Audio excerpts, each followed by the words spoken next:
Hello students, आप सबने restoring force क्या है ये पिछले लेक्चर्स में या पिछले सब्जेक्ट्स में देखे होंगे, लेकिन अभी मैं आपका एक बार और एक रिमाइंडर या ब्रशअप करवा देता हूँ।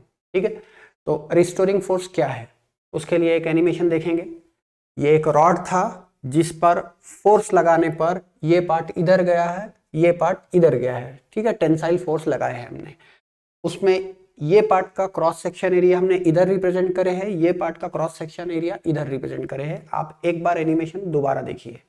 ठीक है, ये क्रॉस सेक्शन इधर गया है, ये क्रॉस सेक्शन इधर गया है फोर्स लगने पर। स्टूडेंट्स, हमको अगर रिस्टोरिंग फोर्स देखना है क्या है, समझना है क्या है, तो उसके लिए हमको क्रॉस सेक्शन एरिया के मॉलिक्यूलर लेवल पे थोड़ा सा डिस्कशन करना पड़ेगा।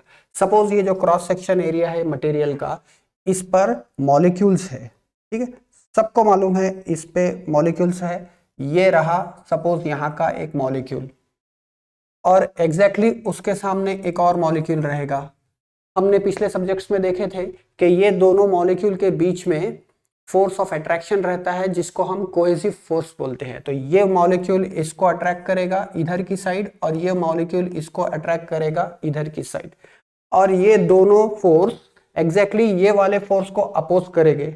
ठीक है, ये वाला जो फोर्स है इसे हम एक्सटर्नल टेंसाइल फोर्स बोलते हैं, जो एक्सटर्नल बॉडी पे हमने लगाया है, जिसकी वजह से ये बॉडी के टू पीसेस हुए हैं। लेकिन ये वाला मॉलिक्यूल और ये वाले मॉलिक्यूल ये फोर्स को अपोज करेंगे, वो उसको रेजिस्ट करेंगे।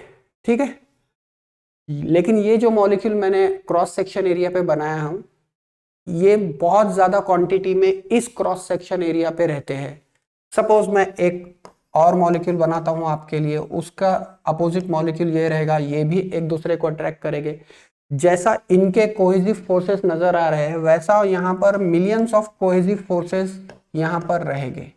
ठीक है, इन सब कोहेसिव फोर्स को अगर हम ऐड करते हैं, इन सब कोहेसिव फोर्सेस को हम ऐड करते हैं, तो एक बड़ा फोर्स बनेगा जिसे हम रिस्टोरिंग फोर्स नाम देंगे। उसको रिस्टोरिंग फोर्स इसलिए नाम देंगे क्योंकि ये जो बॉडी, ये जो एक्सटर्नल फोर्स बॉडी को ब्रेक करने की कोशिश कर रहा है, ये पूरा जो रेस्टोरिंग फोर्स है ये दोबारा उसको अपोज कर कर ये बॉडी को रिस्टोर करने की कोशिश कर रहा है। तो इसलिए ये सम ऑफ फोर्सेस को, ये जो सम ऑफ फोर्सेस को हम रिस्टोरिंग फोर्स या इस फोर्स का रेजिस्टिंग फोर्स भी बोल सकते हैं। ठीक है स्टूडेंट्स, इसका एक बार टेक्स्ट बुक डेफिनेशन देख लेंगे हम। इसका टेक्स्ट बुक डेफिनेशन ऐसा रहेगा, the sum of cohesive forces between the molecules on the cross sectional area is called as restoring force. Cohesive forces तो रहते ही है मॉलिक्यूल के बीच में, लेकिन अगर वो क्रॉस सेक्शन एरिया के मॉलिक्यूल्स के बीच का सम कर दिए है कोहेसिव फोर्सेस का, तो वो एक जो फोर्स बनेगा बड़े वाला, उसे हम रिस्टोरिंग फोर्स बोलते हैं। उसका ऑब्जेक्टिव यही रहता है कि मॉलिक्यूल्स को इंटैक्ट रखना, रिस्टोर कर देना अपनी पुरानी स्पेस में। ठीक है, तो यह है रिस्टोरिंग फोर्स, जिसको हम अभी रेजिस्टिंग फोर्स भी बोल सकते हैं, क्योंकि वो जो ये जो टेंसाइल फोर्स लगा रहे हैं हम, एक्सटर्नल टेंसाइल फोर्स, उसको वो रेजिस्ट कर रहा है। एक बात और नोट कीजिए स्टूडेंट्स, ये जो फोर्स हम बाहर से लगा रहे हैं इसे एक्सटर्नल फोर्स बोलेंगे। उसी तरह ये जो फोर्स डेवलप हो रहा है रिस्टोरिंग फोर्स, ये बॉडी के विद इन डेवलप हो रहा है, बॉडी के अंदर से ही डेवलप हो रहा है, इसको एक्सटर्नल नहीं लगा रहे हैं हम। ठीक है, तो ये जो फोर्स है ये इंटरनल है, ये बॉडी के इंटरनल फोर्स है, ये इंटरनल रिस्टोरिंग फोर्स है जो बॉडी के अंदर डेवलप हो रहा है।